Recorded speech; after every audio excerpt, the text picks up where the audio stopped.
My name is Zeph Walsh and I'm an Airspeeder pilot. I want to be the first person in the world to cross the finish line. It may be a totally new sport, but it's also the dawn of a new form of transportation.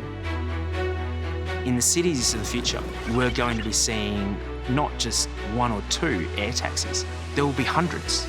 So we need to develop a system to make that safe. Airspeeder came to us to help with an augmented reality system, a way of layering visual data over a real environment. In this case, we started by mapping that environment to create a 3D setting in which the pilots can practice.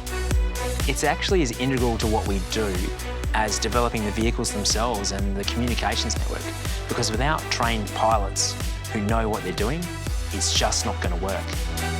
But when it gets super interesting is when we create a virtual racetrack to allow the pilots to race around a real environment safely and fast.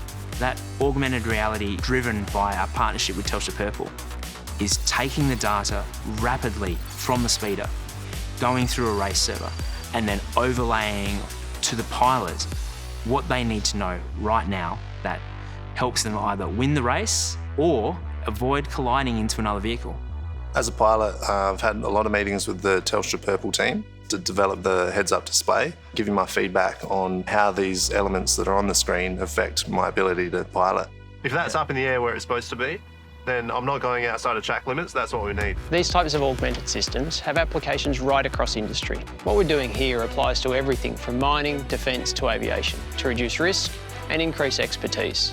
One of the most exciting parts of working Telstra Purple is we're doing all of this in Australia.